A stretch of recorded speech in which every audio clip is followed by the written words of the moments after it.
صلو علی الحبیب صلی اللہ تعالیٰ علیہ وسلم۔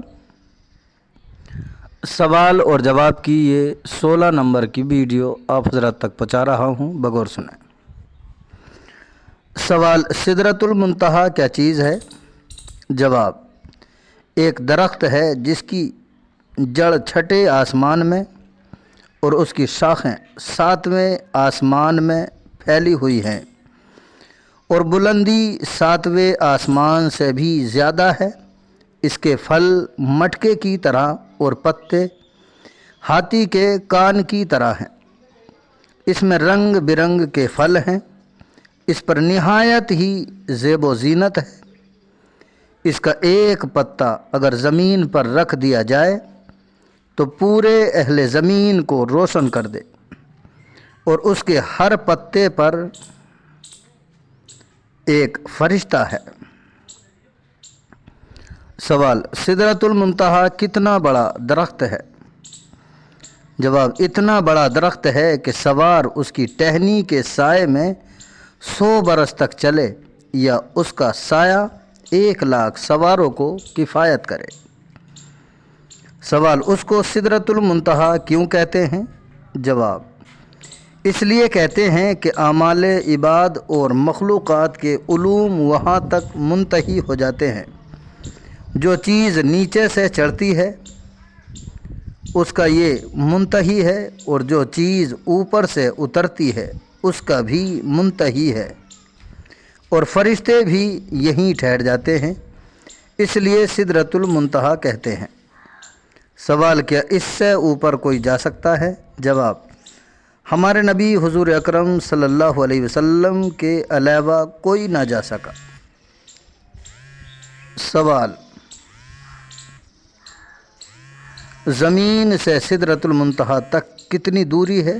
جواب: 50,000 برس کی راہ، یعنی 50,000 برس تک انسان چلے تب اس کی دوری پوری ہو۔ سوال: بیت معمور کہاں ہے؟ جواب: 7ویں آسمان میں، عرش اعظم کے سامنے، کعبہ شریف کے خاص محاذی، فرشتوں کی مخصوص عبادت گاہ اور ان کا قبلہ ہے۔ ہر روز اس میں ایسے 70,000 فرشتے طواف و نماز کے لیے حاضر ہوتے ہیں کہ پھر انہیں دوبارہ طواف و نماز کا موقع نہیں ملتا۔ سوال: کیا فرشتے اس میں اذان و جماعت کے ساتھ نماز پڑھتے ہیں؟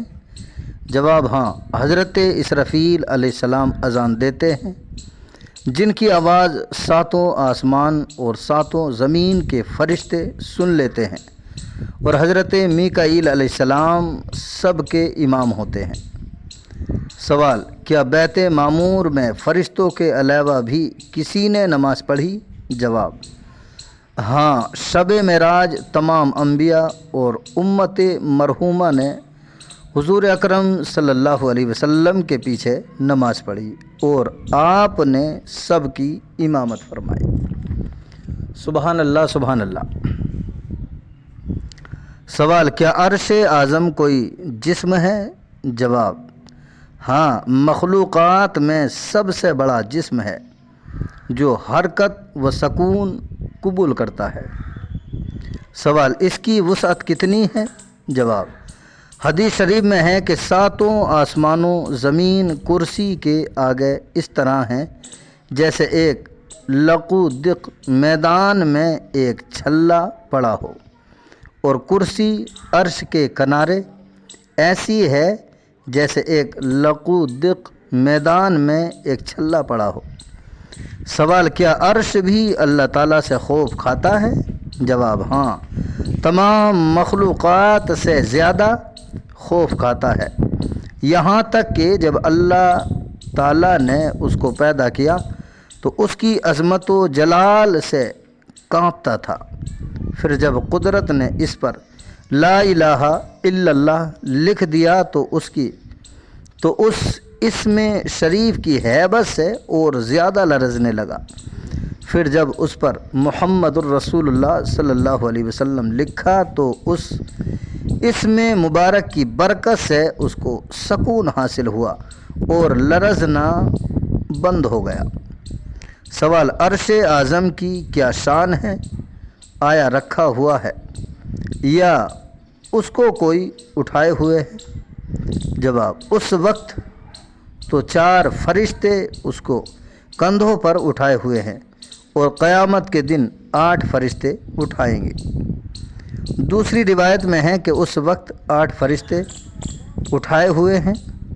سوال، عرش کے اٹھانے والے فرشتے کیسے ہیں؟ جواب، پہاڑی بکروں کی شکل میں ہیں۔ ان کے پاؤں نیچے سے گھٹنے تک 500 برس کی راہ ہے۔ 500 برس کی راہ ہے۔ ایک روایت میں ہے کہ کان کی لو اور کاندھوں کے درمیان 700 برس کی مسافت ہے۔ بعض روایت میں ہے کہ کوئی انسان کی شکل، کوئی گدھے کی شکل، کوئی بیل کی شکل اور کوئی شیر کی شکل میں ہے۔ سوال، کرسی کیا ہے؟ جواب، کرسی سے مراد یا تو علم و قدرت ہے یا خود نفس کرسی جو 7ویں آسمان کے اوپر ہے، جیسے 4 فرشتے اٹھائے ہوئے ہیں۔ سوال، کرسی کے اوپر کیا ہے؟ جواب، عرش اعظم۔ سوال، 7ویں آسمان سے کرسی تک کتنا فاصلہ ہے؟ جواب، 500 برس کی راہ۔ سوال، عرش و کرسی کے درمیان کس قدر فاصلہ ہے؟ جواب، عرش کے اٹھانے والے فرشتوں اور کرسی کے اٹھانے والے فرشتوں کے درمیان میں 70 حجابات ظلم کے اور 70 حجابات نور کے ہیں، اور ہر حجاب کی موٹائی 500 برس کی راہ ہے۔ اور اگر اس قدر فاصلہ نہ ہوتا تو کرسی کے اٹھانے والے فرشتے عرش کے اٹھانے والے فرشتوں کے نور سے جل جاتے۔ سوال، کرسی کے اٹھانے والے فرشتے کیسے ہیں؟ جواب، ان فرشتوں میں سے ہر ایک کے 4 منہ ہیں اور ان کے قدم اس پتھر پر ہیں جو 7ویں زمین کے نیچے ہے۔ ایک فرشتہ حضرت آدم کی شکل میں ہے۔ وہ 1 سال سے دوسرے سال تک نبی آدم کے لیے رزق اور بارش کا سوال کرتا ہے، اور ایک فرشتہ گدھے کی مشابہ ہے جو پرندوں کے لیے 1 سال سے دوسرے سال تک رزق کا سوال کرتا ہے، اور ایک فرشتہ بیل کی شکل میں ہے جو چوپایوں کے لیے 1 سال سے دوسرے سال تک رزق کا سوال کرتا ہے، اور ایک فرشتہ شیر کے مشابہ ہے، وہ وحشیوں کے لیے 1 سال سے دوسرے سال تک رزق کا سوال کرتا رہتا ہے۔ پیارے اسلامی بھائیوں، یہ سب سوال کرنے سے ہی اللہ تعالیٰ ان کے ذریعے سے دوسروں تک پہنچاتا ہے۔ سوال، چاند اور سورج کہاں ہیں؟ جواب، تحقیق یہ ہے کہ چاند اور سورج زمین و آسمان کے درمیان ایک گہرے میں ہیں۔ سوال، ستارے کہاں ہیں؟ جواب، زمین و آسمان کے درمیان نورانی زنجیروں میں لٹکی ہوئی قندیلوں کے اندر ہیں، اور یہ زنجیریں فرشتوں کے ہاتھوں میں ہیں۔ سوال، کیا چاند، سورج اور ستارے متحرک ہیں؟ جواب، ہاں، یہ تینوں متحرک ہیں۔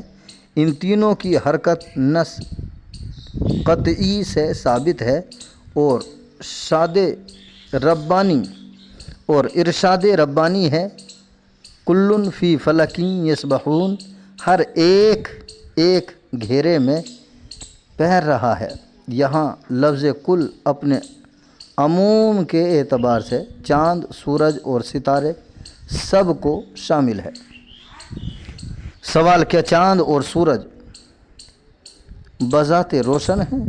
جواب، سورج کی روشنی تو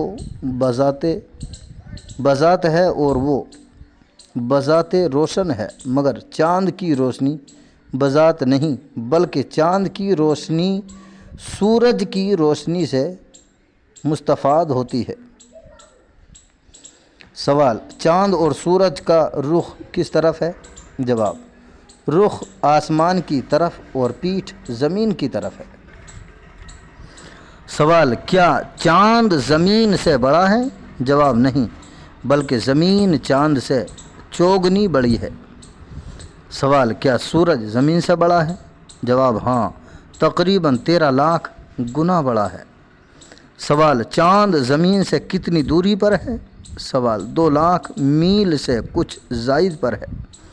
سوال، سورج زمین سے کتنی دوری پر ہے؟ جواب، 9 کروڑ 23 لاکھ میل کی دوری پر ہے۔ سوال، سورج کا ٹھہرنا یا لوٹنا کتنی مرتبہ ہوا؟ جواب، 7 دفعہ ہوا، 4 مرتبہ حضور اکرم صلی اللہ علیہ وسلم اور 3 مرتبہ دیگر انبیاء کرام کے لیے۔ حضرت سلیمان علیہ السلام کے لیے جب آپ جہاد کے لیے گھوڑوں کا معائنہ فرما رہے تھے کہ سورج غروب ہو گیا اور نماز عصر قضا ہو گئی تو آپ نے دعا کی، سورج لوٹ آیا، پھر آپ نے نماز عصر ادا کی۔